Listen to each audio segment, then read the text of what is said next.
Bonjour et bienvenue sur cette chaîne Réussir demain au lycée. Je suis Nathalie Mougel et je suis coach scolaire. J'aide les lycéens qui veulent obtenir les résultats qu'ils méritent et l'orientation qu'ils souhaitent à parvenir à ces résultats en leur donnant les outils nécessaires, et j'aide aussi leurs parents. On se retrouve aujourd'hui pour parler de positivité toxique. C'est une question qu'on a envie de se poser quand on regarde l'environnement du développement personnel. Est-ce que vraiment on peut vivre au monde des bisounours ? Effectivement, quand on regarde un peu tout ce qui traîne sur les réseaux, sur la plateforme YouTube, etc., à propos de comment il faut réagir aux choses, comment il faut gérer ses émotions, tout ça, on a un peu l'impression qu'un certain nombre de personnes aimeraient bien qu'on vive au temps et à l'époque et au monde des bisounours. Tout le monde il est beau, tout le monde il est gentil, et on est dans la positivité permanente. Et en fait, la positivité permanente, c'est pas forcément bon. Et c'est pour ça qu'on peut parler de positivité toxique. Alors c'est quoi exactement la positivité toxique ? C'est quand il faut être positif tout le temps, quoi qu'il arrive.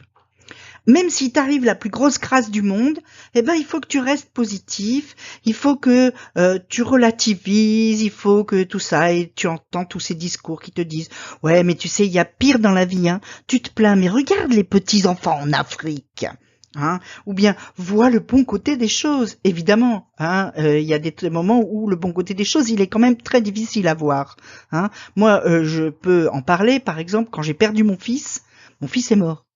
Et là, t'as des gens qui te disent « Ouais, mais tu vas voir, ça va passer, ça ira mieux demain, y a pire dans la vie. » Et alors, bon, vois le bon côté des choses, on n'a pas osé me le dire. Mais bon, il y a quand même des moments où c'est impossible d'être vraiment positif. Et si tu le fais, ça veut dire que tu t'interdis de ressentir certaines émotions. Donc c'est ça la positivité toxique, c'est de t'interdire, à toi ou d'interdire aux autres, le droit de ressentir et de vivre des émotions désagréables, de t'interdire d'aller mal. Non, je ne vais pas mal, parce que ça ira mieux demain, parce que en fait il y a des gens qui vivent pire que moi, parce que en fait c'est pas si difficile que ça, parce que en fait il y a des bons côtés dans ma vie, parce que etc. Eh ben non, ça arrive qu'on aille mal. C'est quelque chose qui arrive à tout le monde, à des moments ou à d'autres, où c'est tout. À ce moment-là, tu peux pas être positif parce que les émotions que tu ressens sont des émotions négatives et sont pas des choses que tu as inventées. Ce sont des choses qui viennent de circonstances qui t'entourent et auxquelles tu réagis par ces émotions désagréables. Alors sur le principe, être positif, c'est bien, c'est vrai. Il faut être globalement positif parce que être positif, c'est une force, c'est un moteur. C'est quelque chose qui te permet d'avancer souvent, malgré certaines difficultés, par exemple. Mais il faut que ça reste quelque chose à la fois de raisonné et que ça ne soit pas un diktat, que ça soit pas un truc obligatoire. Tu ne peux pas être obligé d'être positif tous les jours, toute la journée, toute la semaine, toute l'année. Ça n'est pas possible. Et donc, pousser dans ces derniers retranchements, cette injonction à la positivité, elle peut devenir néfaste. Elle peut avoir des conséquences très importantes et négatives pour toi et pour les autres. Pour une raison très simple, c'est que s'il existe toute une palette d'émotions différentes, dont des émotions négatives. La tristesse, la peur, la colère, le dégoût, tout ça c'est des émotions négatives que tu ressens à un moment ou à un autre.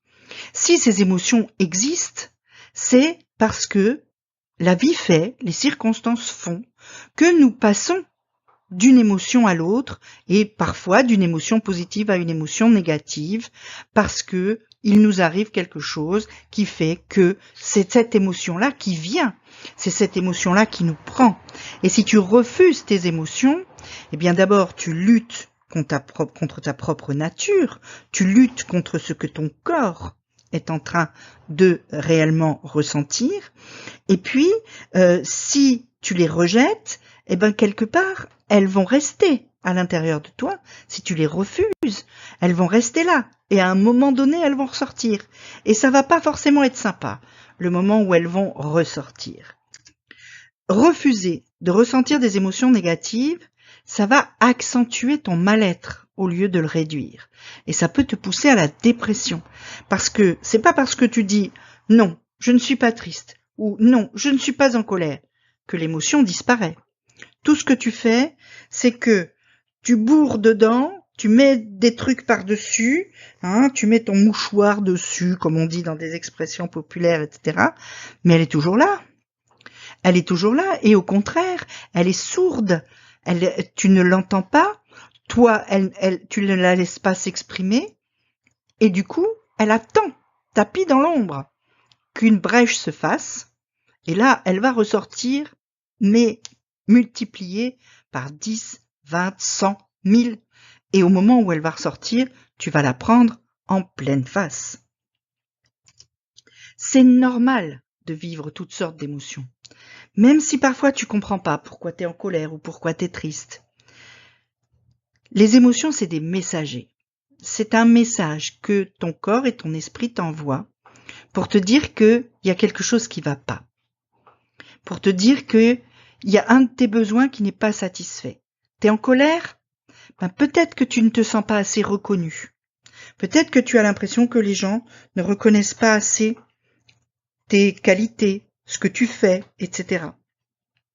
Tu es triste. Peut-être que ton besoin de sécurité n'est pas assez, ou ton besoin de relation sociale n'est pas satisfait. Tu as peur. Là aussi, c'est ta sécurité qui va être en fait le besoin qui n'est pas satisfait.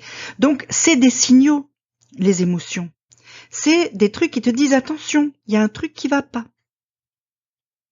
Donc, tout ce que tu ressens est valide, tout ce que tu ressens est légitime. Tu dois écouter ce message et la solution pour être moins triste, pour avoir moins peur, pour être moins en colère, ça n'est sûrement pas de dire, de mettre tes doigts là, tu sais, et puis de dire non, je suis pas en colère, je suis pas en colère, je suis pas en colère, tous ces trucs-là. Non, tout va bien, tout va bien. Non, il y a un sketch comme ça, tu le connais. Bon, ça marche pas, c'est pas ça qui marche. Qu'est-ce que tu dois faire?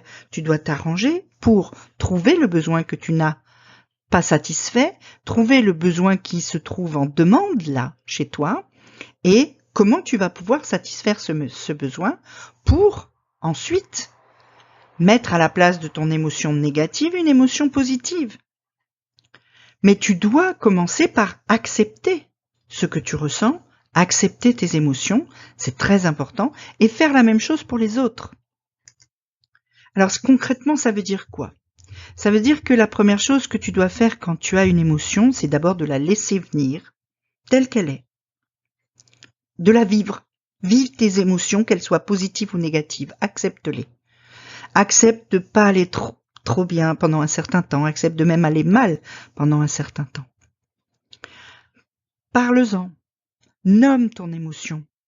Là, je me sens pas bien. Qu'est-ce que je ressens? Je crois que je suis triste. J'ai pas peur, je suis pas en colère, mais je crois que je suis triste. Je crois que je suis très triste même. Et puis après, parle-en avec quelqu'un, écris, extériorise, pour essayer de comprendre ce qui t'amène à cette tristesse, ou à cette colère, ou à cette peur, ou à ce dégoût, etc. Afin de comprendre pourquoi tu ressens cette émotion. Et puis, une fois que tu l'as acceptée et comprise, eh bien, tu vas pouvoir chercher comment tu peux jouer sur cette émotion pour mieux satisfaire tes besoins et pour donc ensuite éprouver plus d'émotions positives que d'émotions négatives. Alors c'est valable pour tout le monde. Les émotions de tout le monde sont valides. Et donc si par exemple ton petit ami ou ta petite amie ou ta mère ou ton frère finissent par te dire ou que tu t'en rends compte, je suis en colère contre toi, eh ben discute, accepte cette colère. Parce que s'ils la ressentent, elle est valide aussi. C'est normal de pas toujours se sentir bien. C'est normal d'avoir des émotions qui sont pas toujours top. C'est normal aussi d'avoir des besoins qui ne sont pas satisfaits.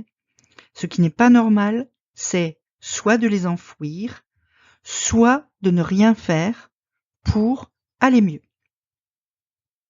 C'est en ça que la positivité peut t'aider. C'est-à-dire qu'une fois que tu auras nommé, réfléchi, compris, tu vas pouvoir chercher comment remplacer ces émotions négatives par des émotions positives. Et là, tu pourras à nouveau, pendant quelque temps, jusqu'à la prochaine émotion, vivre des choses positives, te sentir bien, mais pas parce que tu as tout caché et tu as tout mis sous le tapis, mais parce que tu as tout résolu. Si tu as des questions à ce propos, tu peux me les poser en commentaire. Et puis, si tu es soit lycéen, soit parent, et que la scolarité, la tienne ou celle de ton enfant, te préoccupe, eh bien, tu peux t'inscrire à mes mails ou me suivre sur Instagram. Tu cliques les liens dans la description. En attendant, petit pouce bleu, petit abonnement, petite cloche.